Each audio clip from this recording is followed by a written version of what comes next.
Hello and welcome back to our YouTube channel polytechnic Guruji. आज के इस वीडियो में हम लोग प्रीवियस ईयर क्वेश्चन 2015 की प्रश्न पत्र में मैथमेटिक्स के अंतिम 15 सवाल को हल करेंगे। तो चलिए करते हैं शुरू।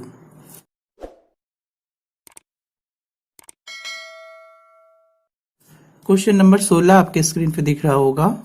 यदि x equal to r sine alpha cos beta, comma y equal to r sine alpha sine beta और z equal to r cos alpha हो तो x square plus y square का वैल्यू बताना है। और वो ऑप्शन आर और Z में दिख रहा है और सभी का स्क्वायर ही है, तो क्यों ना सबको स्क्वायरिंग कर लेते हैं। अब हम लोग फाइंड करेंगे x square plus y square plus z square, इसकी वैल्यू निकालना चाह रहे हैं। तो एक्स का वैल्यू क्वेश्चन में दिया है r sine alpha cos beta, तो उसका भी स्क्वायर कर लेंगे। R sine square alpha into cos square beta plus सबको स्क्वायरिंग करके ऐड करेंगे। बाई का वैल्यू है आर, तो आर स्क्वायर हो जाएगा। साइन अल्फा तो sine square alpha plus into sine beta तो साइन स्क्वायर बीटा, फिर प्लस जेड की वैल्यू है आर कॉस अल्फा, तो इसका भी स्क्वायर कर लेंगे आर कॉस स्क्वायर अल्फा। अब यहां से कॉमन करेंगे, इस दोनों में r sine square alpha common है, तो r square sine square alpha common करेंगे, तब यहां पे बचेगा कॉस स्क्वायर बीटा प्लस ये है आपका sine square beta plus r square cos square alpha. अब यहां देखिए इस दोनों जगह एंगल सेम है, तो इसका वैल्यू हो जाएगा आपका 1। Cos square theta plus sine square theta की वैल्यू 1 होता है, तो ये हो गया आपका sine square alpha into r square sine square alpha plus ये तो 1 हो गया, फिर ये है r square cos square alpha. अब इस दोनों में आर स्क्वायर को कॉमन करेंगे, आर स्क्वायर कॉमन करेंगे तब यहां से मिलेगा sine square alpha plus cos square alpha. अब देख पा रहे हैं यहाँ पे दोनों एंगल सेम है, तो sine square theta plus cos square theta की वैल्यू कितना हो जाएगा 1, तब ये सिंपली हो जाएगा आर स्क्वायर। तो क्वेश्चन में बोला गया था x square plus y square की वैल्यू बताइए, तो हम लोगों ने क्या पाया x square plus y square plus z square equal to r square. क्यों ना जेड को उस पार भेज दे, तब यहां से लिखे x square plus y square equal to r square minus z square. तो हमारा x square plus y square की वैल्यू आएगा r square minus z square.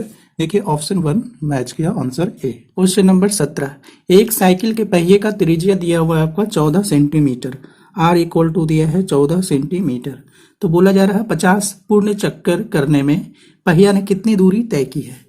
तो चलिए एक चक्कर पूरा करने में कितना दूरी तय करेगा, तो वो अपना सरकमफेरेंस के बराबर यानी परिधि के बराबर।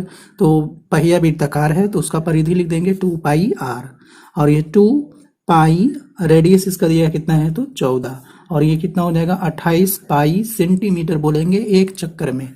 तो क्वेश्चन बोला गया है कि पूर्ण 50 चक्कर में बताइए कितना दूरी तय करेगा। 50 चक्कर में दूरी बताइए, तो 50 चक्कर में दूरी लिख देंगे 50 गुना परिधि, और वो परिधि कितना आया तो वो परिधि है आपका 28 पाई। पाई का वैल्यू चलिए यहाँ पे रख देते हैं 22/7, इसको इससे काट देंगे 4, तो ये आ जाएगा 50 गुना 88 मल्टीप्लाई करके आएगा 4400 सेंटीमीटर। इतना दूरी 50 चक्कर में पहिया कवर करेगा। तो कौन सी option, option D. Question number 18, एक कार्य को ए एवं बी 30 दिनों में पूरा कर सकते हैं, बी एवं सी 40 दिनों में पूरा कर सकते हैं, जबकि सी एवं ए 60 दिनों में पूरा कर सकता है। तो तीनों मिल करके उसी कार्य को कितने समय में कंप्लीट करेगा सो वो बताएंगे। क्वेश्चन में देखिए दिया है ए प्लस बी, यानी कि ए और बी दोनों मिल करके कितने दिन में कार्य को कर रहा है, तो वो कर रहा है आपका 30 दिन में। तो वो दिन दिया हुआ है तो उसको उल्टा कर देंगे, वो कार्य हो जाएगा। और उसके बाद फिर बोला जा रहा है बी प्लस सी कितने दिन में कर रहा है तो 40 दिन में, तो 1/40। फिर कह रहा है ए एंड सी ये दोनों मिल करके कितने दिन में कर रहा है तो 1/60 दिन में। तो इस दोनों को ऐड कर लेंगे, ऐड करेंगे तो सब डबल डबल हो जाएगा, और वो ऐड होने पे मिलेगा ए प्लस बी प्लस सी। ये दोनों ये सब इक्वल टू इधर भी ऐड कर लेंगे 1/30 प्लस 1/40 प्लस 1/60, और ये आएगा एलसीएम करके आपका ये एलसीएम करके आ जाएगा 18/240। तो हमें तो चाहिए a प्लस बी प्लस सी, तो इस 2 को भी इधर डिवीजन में भेज देंगे, तो a plus b plus c equal to लिख देंगे 18/240 गुना 2, और ये सिंप्लीफाई करके आएगा 3/80।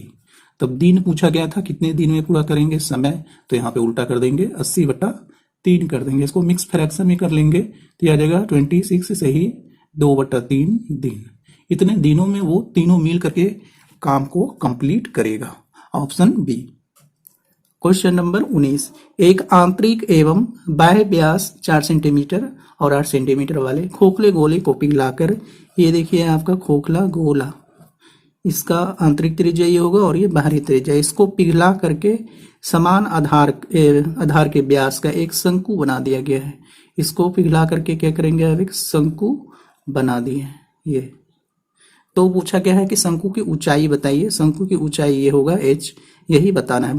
गोला का आयतन क्या हो जाएगा, तो 4/3 पाई, और यहाँ पे लिखेंगे एक्सटर्नल रेडियस का क्यूबिक माइनस इंटरनल रेडियस का क्यूबिक इक्वल टू, इसी को पिघला करके बनाया गया है एक शंकु।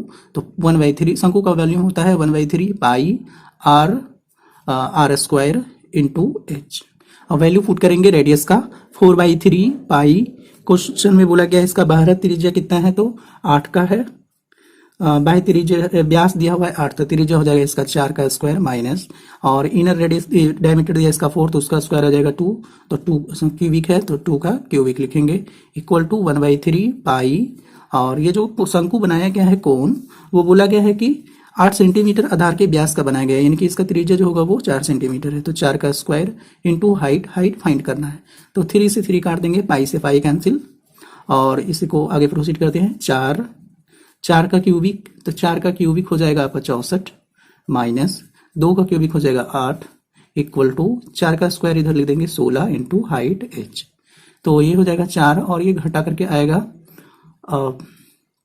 इसको घटा देंगे तो यह आ जाएगा 56 इक्वल टू 16 इंटू 4 h। तो यहाँ से h इक्वल टू लिख देंगे 4 गुना 56 बटा 16, 4 से इसको कर दें 4, और ये आएगा आपका 28/2, ये भी कटेगा 14 सेंटीमीटर आएगा। यानी कि ये जो शंकु बनाया गया है ये इसको पिघला करके, तो उसका हाइट जो होगा वो 14 सेंटीमीटर होगा। Option D. क्वेश्चन नंबर 20, यदि tan alpha equal to n tan beta हो, जैसे ये दिया हुआ है एक relation, tan a equal to दिया हुआ है n tan बीटा, तो यहां से लिख देते हैं, इसको उल्टा कर देंगे तो यहां से लिख पाएंगे हम लोग कॉट बीटा का वैल्यू n/tan a।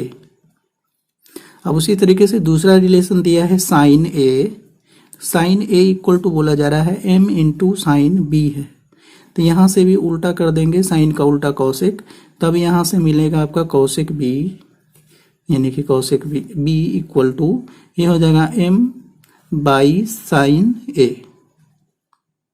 ये फॉर्मूला होता है cosec square theta minus cot square theta, ये माइनस है और ये आपका प्लस है, चलिए ये माइनस है, प्लस कौशिक बीटा का लिखेंगे तो उसका स्क्वायर करेंगे m square sine square a equal to 1।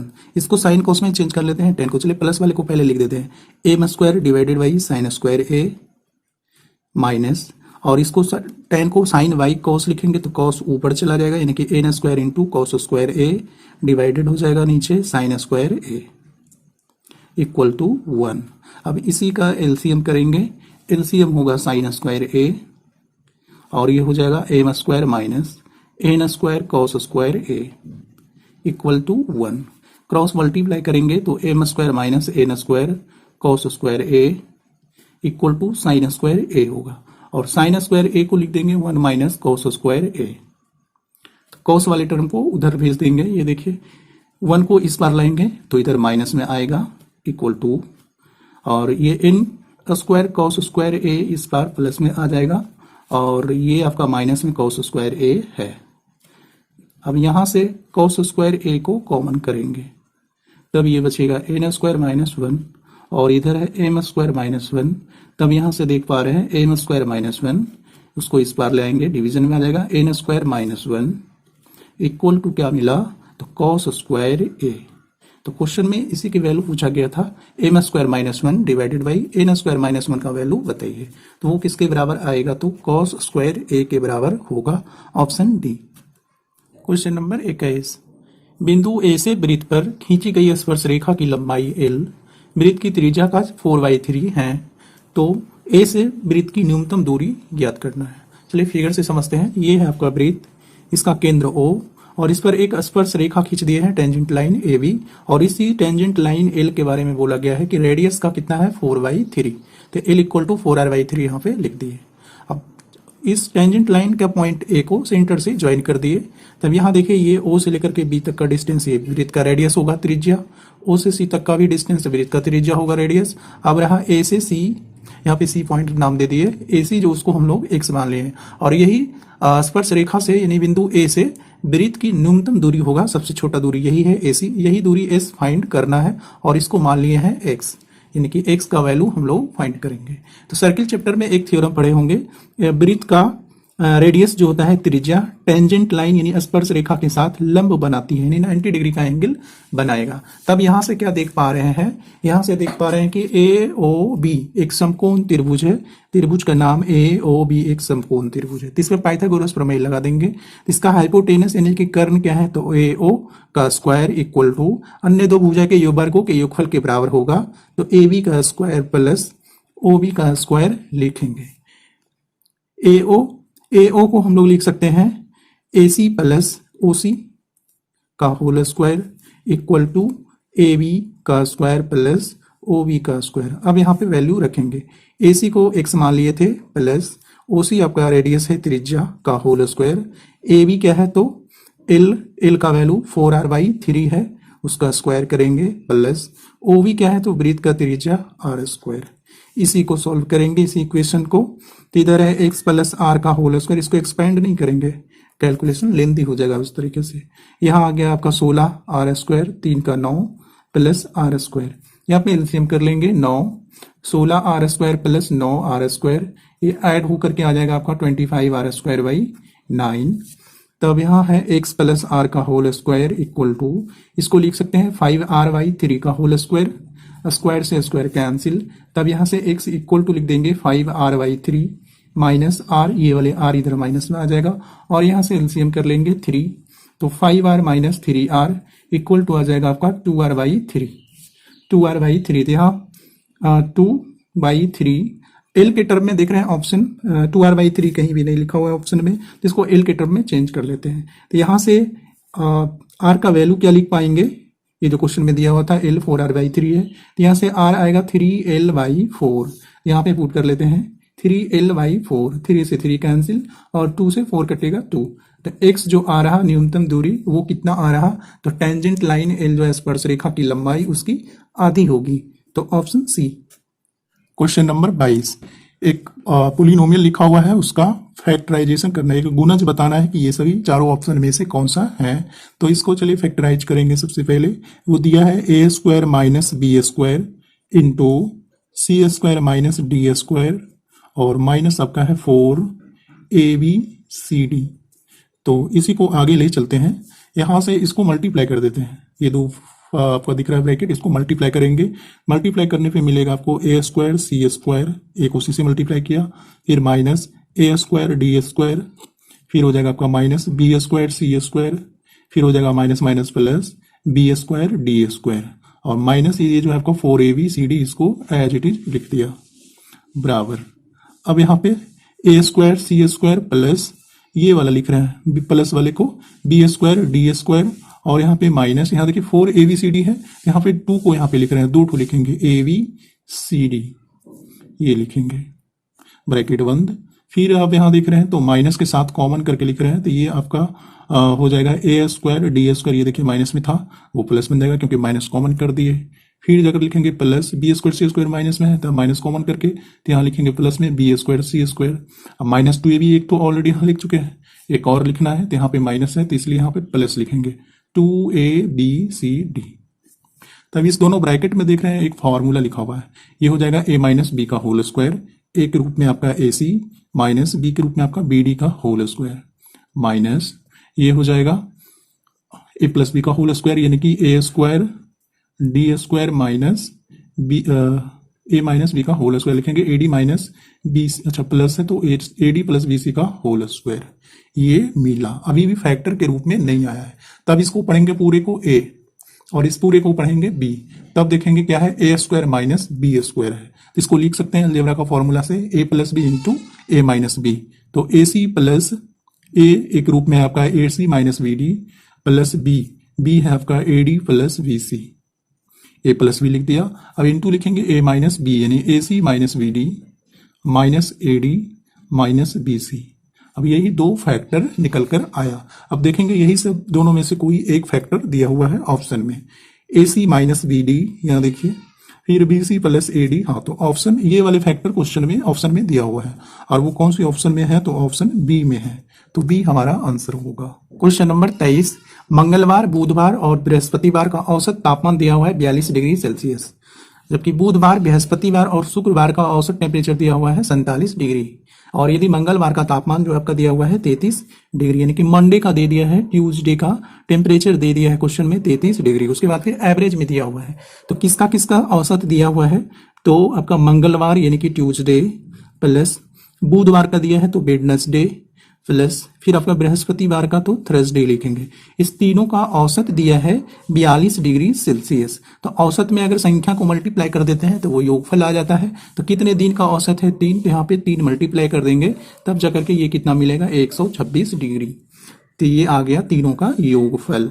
उसी तरीके से एक औसत और दिया है आपका बुध यानी वेडनेसडे प्लस फिर बृहस्पतिवार यानी कि थर्सडे TH, और एक है शुक्र यानी कि फ्राइडे का दिया हुआ है, इसका दिया हुआ है औसत। तो इसका औसत है आपका 47 डिग्री सेल्सियस। इसमें भी नंबर को मल्टीप्लाई कर देंगे तो योगफल आ जाएगा, तो योगफल आ जाएगा आपका 141 डिग्री सेल्सियस, ये आएगा। तो इसमें इस इक्वेशन में देखें बुध का दिया हुआ है 33 डिग्री सेल्सियस, तो बुध का वैल्यू इसमें रख लेंगे तब जाकर के क्या मिलेगा, तो वो मिलेगा आपको वेडनेसडे प्लस थर्सडे, और वो हो जाएगा कितना, तो 126 डिग्री माइनस 33 डिग्री, तो ये घट करके आएगा आपका 93 डिग्री सेल्सियस। अब इस दोनों इक्वेशन को, ये इक्वेशन फर्स्ट और ये सेकंड, इस दोनों को क्या करेंगे, घटा देंगे। वेडनेसडे से वेडनेसडे कट जाएगा, थर्सडे से थर्सडे कट जाएगा, तब यहां से टेम्परेचर मिल जाएगा आपका फ्राइडे का। तो फ्राइडे का टेम्परेचर क्या मिला, तो 141 माइनस 93, और ये सब्ट्रैक्ट करके आएगा 48 डिग्री सेल्सियस। यही होगा फ्राइडे डे का temperature 48 degree, option A. Question number 24, एक द्विघात समीकरण के जिनके मूलों का योगफल दिया हुआ है -2 और मूलों का गुणनफल दिया हुआ है -4। एक मूल अगर अल्फा और बीटा मान लें तो मूलों का योगफल यानी कि अल्फा प्लस बीटा का वैल्यू -2 और गुणनफल यानी कि अल्फा इंटू बीटा का वैल्यू -4 दिया है। तो द्विघात समीकरण इस चारों में से कौन सा सही है वो बताएंगे। तो एक फॉर्मूला है, द्विघात समीकरण को लिखेंगे x² माइनस मूलों का योगफल इंटू x प्लस मूलों का गुणनफल इक्वल टू 0। यही होता है द्विघात समीकरण। अगर मूल दिया हुआ है तो यहाँ पे रखेंगे x² माइनस मूलों का योगफल, देखिए आपका अल्फा प्लस बीटा का वैल्यू दिया हुआ है -2x प्लस मूलों का गुणनफल यानी अल्फा इंटू बीटा का वैल्यू दिया हुआ है -4 इक्वल टू लिखेंगे 0। ये हो जाएगा x² minus minus plus 2x minus 4 equal to 0।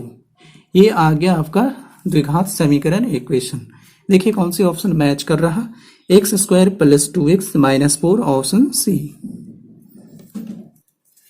Question number 25, दो क्रमागत बट्टों यानी 20%, 10% के समतुल्य एक बट्टा क्या होगा, डिस्काउंट वो बताएंगे। तो समतुल्य बट्टा का यही फॉर्मूला है 100 minus 100 into 100 minus x1। x1 क्या है, तो ये हो जाएगा आपका x1 पहला वाला परसेंटेज, और ये हो जाएगा x2 दूसरा वाला परसेंटेज, यहाँ पे रखेंगे। तो 100 में से 20 माइनस कर देंगे तो ये आ जाएगा आपका 80, फिर 100 में से 10 घटा देंगे तो ये आ जाएगा 90। तो यहाँ से कैलकुलेट करें, 2 0 3 4 0 काट दिए तो ये आ जाएगा यहाँ से 100 माइनस 72, 100 में 72 को घटा देंगे तो ये आएगा आपका 28%। तो 28% जो होगा ये होगा आपका समतुल्य बट्टा, ऑप्शन सी। क्वेश्चन नंबर 25, आंकड़ा दिया हुआ है, इस आंकड़ा का माध्यिका बताना है यानी कि मीडियन। तो माध्यिका बताने के लिए सबसे पहले दिए गए आंकड़े को एडसेंडिंग ऑर्डर में लिखेंगे यानी कि बढ़ते क्रम में। इसमें देखिए सबसे छोटा कौन सा है, तो 12, इससे फिर बड़ा कौन सा है, तो 13, फिर इससे जस्ट बड़ा 14, फिर इससे जस्ट बड़ा 18, फिर इससे जस्ट बड़ा है 19, उसके बाद आपका है 23, उसके बाद आ जाएगा आपका 26। तो ये सभी आंकड़ा जो है दिया हुआ था इसको ऑर्डर में लिख दिया। कितना इसको काउंटिंग कर लेंगे, 1 2 3 4 5 6 7 है, तो शुरू से 3 और अंतिम से 3 को मार्क कर लेते हैं। बीच में जो बचता है उसी को बोलते हैं माध्यिका। तब यहां से हम लिख देंगे माध्यिका यानी कि मीडियन। वो मीडियन कितना होगा तो 18 होगा। यही होगा answer, option B. Question number 27, एक रेलगाड़ी की लंबाई दिया हुआ है 110 मीटर और इसकी चाल है 36 किलोमीटर पर सेकेंड। तो 70 मीटर लंबे प्लेटफॉर्म को कितने समय में पार कर जाएगा वो बताएंगे। तो चलिए यहाँ पे सबसे पहले तो इसका स्पीड जो दिया है ट्रेन का चाल, उसको मीटर पर सेकेंड में चेंज कर लें।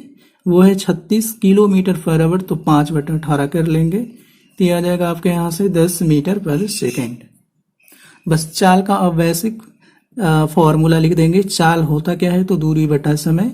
तो दूरी देखिए ट्रेन की लंबाई तो 110 मीटर की है और प्लस 70 मीटर लंबे प्लेटफॉर्म को पार करना है, तो टोटल दूरी हो जाएगा, दोनों को ऐड कर देंगे। समय कितना है वो फाइंड करना है और चाल क्वेश्चन में दे दिया, उसको चेंज भी कर लिए हम लोग मीटर पर सेकेंड में, तो वो है 10। ये ऐड करके आएगा आपका 180 बटा टी बराबर 10। यहाँ 0 से 0 कैंसिल कर देंगे, तब टी इक्वल टू यहाँ से मिलेगा 18 सेकेंड। 18 सेकेंड में वो ट्रेन 70 मीटर लंबे प्लेटफॉर्म को पार कर जाएगा, ऑप्शन डी। क्वेश्चन नंबर 28, एक समांतर श्रेणी यानी एपी अर्थमेटिक मीन, उसमें दिया हुआ है प्रथम 5 पद का योगफल 35 और प्रथम 4 पद का योगफल है 22। तो पांचवा पद क्या होगा सो बताएंगे। तो देखिए यहाँ पे एक सिंपल फॉर्मूला लिख रहे हैं टीएन यानी कि इनमा पद। इनमा पद क्या होता है तो एन पद का योगफल यानी कि s n minus s n minus 1। इस फॉर्मूला को आसानी से समझेंगे तो कोई फॉर्मूला लगाने की जरूरत नहीं पड़ेगा इस क्वेश्चन को सॉल्व करने में, और तुरंत आंसर बता देंगे। तो चलिए देखिए इस फॉर्मूला को समझिए। अगर इनमा टर्म फाइंड करना हो तो उसके इन टर्म का योगफल दिया हुआ होना चाहिए क्वेश्चन में, और उससे जस्ट एक नंबर पहले का भी योगफल दिया हुआ होना चाहिए। तो क्वेश्चन में देख रहे हैं तो ये दिया हुआ है S5, तो n की जगह पे कितना है 5, तब उससे एक कम यानी कि n-1, तो S4 का भी मान दिया हुआ होना चाहिए क्वेश्चन में, तो वो भी दिया हुआ है। तब जाकर के कौन सा टर्म मिलेगा हमको तो पांचवा टर्म मिलेगा n। तब यहां से रख लेंगे वैल्यू। S5 दिया हुआ है आपका 35 माइनस S4 दिया हुआ है 24। इसको सब्ट्रैक्ट करेंगे, इसको घटाएंगे तो ये आ जाएगा आपका 13। तो पांचवा टर्म जो होगा फिफ्थ टर्म वो होगा 13, option C. Question number 29, x equal to 3 plus root 8 को रैशनलाइज करेंगे 1/x लिखेंगे। तो इसको रैशनलाइज करेंगे तो इसका जस्ट अपोजिट साइन आएगा, वो होगा 3 माइनस रूट 8 आएगा। इसको रैशनलाइज करके देखिएगा इतना आएगा। तो यहाँ से x प्लस 1/x का वैल्यू लिखना चाह रहे हैं, तो x है आपका 3 प्लस रूट 8 और प्लस 1/x आएगा 3 माइनस रूट 8, तब रूट 8 प्लस माइनस में कैंसिल हो जाएगा। तब यहां से इस दोनों का सम कितना मिला 3 प्लस 3 6। अब क्वेश्चन में बोला गया उसका क्यूबिक बताइए इंडिविजुअल का, तब यहां से x प्लस 1/x का होल क्यूबिक लिखेंगे और इसका वैल्यू ऐड करके कितना आया 6, तब यहाँ भी क्यूबिक लिखेंगे। यानी कि सीधा सीधे ये जो आया इसमें दोनों तरफ क्यूबिक कर दिए। तब a प्लस बी का होल क्यूब का formula a cube plus b cube plus 3ab into a plus b equal to हो जाएगा 6 का क्यूबिक। तो 6 का क्यूबिक आएगा आपका 216। यहाँ देखिए x कैंसिल, तो ये हो गया x cube plus 1/x cube plus 3 और इसका समेशन ले आए यहाँ पे कितना है 6 इक्वल टू 216। तब यहाँ से मिलेगा x क्यूब प्लस 1/x का क्यूबिक इक्वल टू 216 माइनस 6×18। इसको 18 घटाएंगे तो ये आ जाएगा 198। तो 198 आएगा answer, option B. Question number 30, एक वर्ग का विकर्ण दिया हुआ है 8 सेंटीमीटर, तो इसका क्षेत्रफल बताएंगे। तो वर्ग का विकर्ण जो होता है वो वर्ग का विकर्ण दिया है 8 सेंटीमीटर और होता है फॉर्मूला इसका √2 इंटू भुजा। भुजा कितना मान लिया उसका a इक्वल टू 8। तो यहाँ से भुजा का वैल्यू लिख लेंगे, a इक्वल टू क्या लिखेंगे तो 8/√2 सेंटीमीटर। ये आ गया वर्ग का भुजा। तो क्वेश्चन में बोला गया इसका क्षेत्रफल बताइए। तो वर्ग का क्षेत्रफल होता है भुजा का स्क्वायर। भुजा ले आए हैं 8/√2, इसका स्क्वायरिंग कर देंगे तो ये हो जाएगा 64 और √2 का स्क्वायर 2 से ये कट जाएगा आपका 32। तो क्षेत्रफल जो होगा 32 सेंटीमीटर स्क्वायर होगा ऑप्शन डी।